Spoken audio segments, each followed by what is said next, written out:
जम्मू कश्मीर में वायु प्रदूषण खतरनाक स्तर पर पहुंच गया है। राज्य के कई इलाकों में एयर क्वालिटी इंडेक्स 500 के पार दर्ज किया गया है, जो स्वास्थ्य के लिए बेहद गंभीर माना जाता है। हवा में प्रदूषण के बढ़ते आम लोगों को सांस लेने में तकलीफ, आंखों में जलन और खांसी जैसी समस्याओं का सामना करना पड़ रहा है। मौसम में ठहराव, कम हवा चलना और स्थायी प्रदूषण इसके मुख्य कारण बताए जा रहे हैं। खासकर बुजुर्गों, बच्चों और सांस की बीमारी से जूझ रहे लोगों के लिए यह स्थिति बेहद खतरनाक बताई जा रही है। चलिए इस खबर को विस्तार से समझते हैं। श्रीनगर में हवा की क्वालिटी तेज़ी से खराब होती जा रही है, जिससे पर्यावरण को लेकर गंभीर चिंताएं बढ़ गई हैं। राजबाग जैसे तुलनात्मक रूप से साफ सुथरे इलाकों में भी खतरनाक कैटेगरी में आ गया है, जहां एयर क्वालिटी इंडेक्स 314 तक पहुंच गया है। कई इलाकों में प्रदूषण का स्तर 500 AQI लेवल को पार कर चुका है, जो बहुत ज़्यादा गंभीर प्रदूषण का संकेत है। जम्मू और कश्मीर के दूसरे हिस्सों में भी इसी तरह की हवा की क्वालिटी की खबरें आ रही हैं। चिल्ली कला के पीक सर्दियों के मौसम के बावजूद कश्मीर में अभी तक कम बर्फबारी हुई है। बर्फ का अनुभव करने के लिए घाटी में आने वाले टूरिस्टों ने चिंता जताई है। उनका कहना है कि उन्हें अपने रहने के दौरान खराब हवा की क्वालिटी भी महसूस हो रही है। पर्यावरण विशेषज्ञों ने चेतावनी दी है कि बिगड़ते AQI से कश्मीर के मौसम में भी प्रभाव पड़ेगा। तुरंत सुधार नहीं किए गए तो एक बेहद गंभीर परिणाम इसके भुगतने पड़ेंगे। उन्होंने कहा है कि हालांकि सरकार ने मौसम से जुड़ी समस्याओं को माना है, लेकिन अभी तक कोई ठोस कदम नहीं उठाए गए। फीबल WD जो है अप्रोच किया है, जिसके कारण जो है मौसम थोड़ा सा क्लाउडी है और कुछ एक पहाड़ी इलाकों में लाइट स्नोफॉल की पॉसिबिलिटी है, स्पेशली नॉर्थ या सेंट्रल कश्मीर के कुछ एक पहाड़ी इलाकों के अंदर। और इसी तरह फिर नेक्स्ट एक feeble to moderate intensity WD जो है अभी 19-20 के दरमियान भी एक्सपेक्टेड है, जिसके कारण हल्की बर्फबारी या कुछ एक पहाड़ी इलाकों के अंदर थोड़ा मॉडरेट स्नोफॉल की भी पॉसिबिलिटी है और कुछ एक मैदानी इलाकों के अंदर जो है हल्की बूंदाबांदी के चांस हैं, यहाँ वैली के अंदर भी और जम्मू के खासकर चिनाब वैली के अंदर भी। फिर 22 शाम से जो है एक एक्टिव वेस्टर्न डिस्टर्बेंस जो है अप्रोच कर रहा है, जिसके कारण वाइड स्प्रेड बारिशें, बर्फबारी हो सकती हैं अक्रॉस जम्मू एंड कश्मीर और कुछ एक पहाड़ी इलाके खासकर पीर पंचाल रेंज, चिनाब वैली या साउथ कश्मीर के कुछ एक डिस्ट्रिक्ट्स के अंदर जो है थोड़ा हैवी रेन स्नो की भी पॉसिबिलिटी है। प्रदूषण का स्तर बढ़ने और बर्फबारी में देरी के साथ विशेषज्ञ और टूरिस्ट दोनों अधिकारियों से स्थिति और खराब होने से पहले कार्रवाई करने का आग्रह किया। हालांकि मौसम विभाग ने बर्फबारी की भविष्यवाणी की है और उम्मीद जताई है कि बर्फबारी के बाद हवा की क्वालिटी में सुधार होगा। वैसे JK में कुछ जगहों पर हल्की हल्की बर्फबारी हो रही है, पर हवा की गुणवत्ता वैसी ही बनी हुई है। मैदानी इलाकों के मुकाबले पहाड़ी क्षेत्रों की आबो हवा स्वच्छ मानी जाती है और यही कारण है कि मैदानी इलाकों की धूल भरी जिंदगी से राहत पाने के लिए लोग पहाड़ों की ओर रुख करते हैं। लेकिन पहाड़ी क्षेत्र होने के बावजूद जम्मू कश्मीर की आबो हवा स्वच्छ नहीं है और इसमें प्रदूषण का जहर घुल चुका है। केंद्रीय पर्यावरण मंत्रालय की ओर से सितंबर 2025 में स्वच्छ वायु सर्वेक्षण 2025 रिपोर्ट जारी की गई थी और इस रिपोर्ट में श्रीनगर और जम्मू कश्मीर की स्थिति को कुछ ठीक नहीं बताया गया था।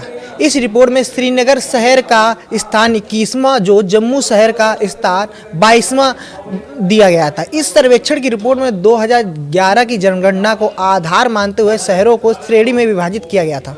श्रीनगर को 10 लाख से ज़्यादा आबादी वाले शहरों की श्रेणी में रखा गया था और जम्मू 3 से 10 लाख की आबादी वाले शहरों की श्रेणी में आता है। हालांकि 2023 में श्रीनगर चौथे स्थान पर था और जम्मू 38वें रैंक पर था।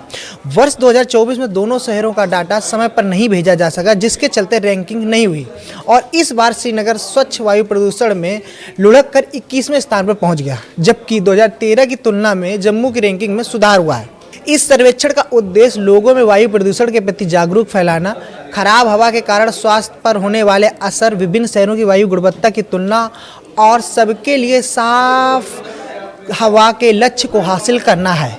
यह रैंकिंग स्थानीय निकायों की स्वयं मूल्यांकन रिपोर्ट और उसके बाद एयर क्वालिटी मॉनिटरिंग कमेटी, जिसे प्रमुख सचिव के आधार पर किया जाता है, के आधार पर की जाती है। इसमें ठोस कचरा जलाने, सड़कों पर धूल, निर्माण व ध्वस्तीकरण संबंधित कचरे की धूल के अलावा वाहनों से निकलने वाले धुएं और उद्योगों से फैलने वाले प्रदूषण समेत 8 सेक्टर में मूल्यांकन के आधार पर रैंकिंग बनाई जाती है। जानकारों की माने तो जम्मू शहर में जारी विभिन्न विकास के कार्य वायु प्रदूषण के एक प्रमुख कारण हो सकते हैं। वहीं निर्माण कार्यों के दौरान निर्माण सामग्री भी सड़कों पर रहती है, जो अक्सर गाड़ियों की आवाजाही से हवा में घुल जाती है और धूल का कारण बन जाती है और इससे प्रदूषण बढ़ता है। जानकारों का यह भी मानना है कि जैसे ही ये मुख्य निर्माण कार्य संपन्न होंगे, शहर की रैंकिंग में सुधार होंगे, क्योंकि पिछले कुछ सालों में जम्मू की रैंकिंग में लगातार सुधार हो रहा है। दूसरा मुख्य कारण सॉलिड वेस्ट मैनेजमेंट है। यह प्रोजेक्ट भी इस साल अंत तक पूरा हो जाएगा, जिससे शहर की रैंकिंग में काफ़ी सुधार देखने को मिल सकता है। वहीं सर्दियों के दिनों में वायु प्रदूषण का स्तर आमतौर पर काफ़ी बढ़ जाता है।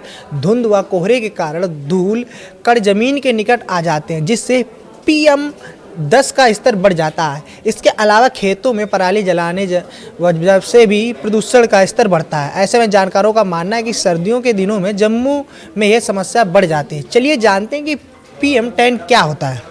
PM10 हवा में मौजूद कणों का एक प्रकार है जिसका व्यास 10 माइक्रोमीटर या उससे कम होता है। ये कण सांस के द्वारा फेफड़ों में प्रवेश कर सकते हैं और इंसान के स्वास्थ्य को प्रभावित कर सकते हैं, क्योंकि इनमें धूल, कालिक धातु और अन्य हानिकारक रसायन शामिल होते हैं। PM10 के संपर्क में आने से खांसी, घरघराहट और अस्थमा जैसी सांस की संबंधित बीमारियां फैल जाती हैं। यह हृदय रोग के लिए जोखिम भरा भी होता है। आपको ये खबर कैसी लगी कमेंट करके बताएं। डॉक्टर राहुल जो है मेरे साथ मौजूद हैं। सर, AQI जो इस बड़ा हुआ है, ये कॉमन आपको लगता है या आपको लगता है कि ये न्यू एक तरह से ट्रेंड है जो जम्मू में इस तरह का AQI होना? देखिए, जो एयर क्वालिटी इंडेक्स हम सुनते थे कि पुअर है या वेरी बैड है दिल्ली में या NCR में, ये अब जम्मू में भी दिखने को मिल रहा है और ये आई थिंक लास्ट 1 और 2 ईयर्स में ही होना शुरू हुआ है। इससे पहले air quality of Jammu region was not so bad और ये कुछ 1-2 सालों में हमने ऑब्जर्व किया है कि the quality of air has decrease in Jammu region also.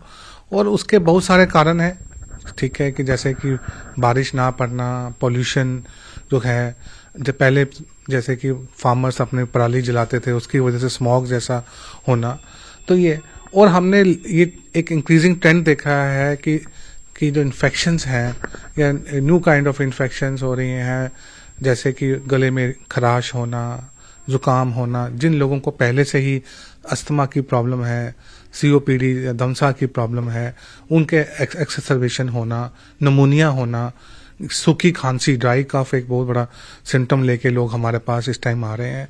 और इसमें भी ऐसा है कि अगर आपका शॉर्ट एक्सपोजर है तो उसमें आपको सिम्टम्स जो हैं वो थोड़ी देर के लिए रहेंगे। जैसे हमारे लेबर्स हैं या जो बाकी ऑक्यूपेशनल वर्कर हैं जो बाहर काम कर रहे हैं, जैसे कि हमारे रेडी वाले ही हैं जो सुबह शाम काम कर रहे हैं, या ऑटो ड्राइवर्स हैं या कुछ भी हैं, उनका एक्सपोजर ज़्यादा है। और उनमें अगर ये पहले से ही ये बीमारियां जैसे कि अस्थमा की है, COPD की है, BP की है, ब्लड प्रेशर, हाइपरटेंशन की है, हार्ट की कोई बीमारी है, तो उसमें उनको वर्सनिंग ऑफ सिम्टम्स होने के चांसेस बहुत ज़्यादा है। इस टाइम सर्दी में जो जैसे पॉल्यूशन है, इससे हार्ट अटैक होने का, हाई रेज ब्लड प्रेशर होने का बहुत ज़्यादा चांसेस रहते हैं। तो इसलिए जितना आप इंडोर रहेंगे, जितना आप इस प्रदूषित हवा से बचेंगे, उतना आपके लिए अच्छा रहेगा। ये तो पिछले 2-3 साल में ऐसा ट्रेंड देखने में आया है कि जो AQI लेवल है वो बड़ा है और जो चिंता का एक विषय है। ऐसे में बताया है आपको कि क्या कुछ जो है आपको करना है, क्या नहीं करना है, बच्चों को, बूढ़ों को और जो बीमार लोग हैं उनको ज़्यादा एहतियात रखना है।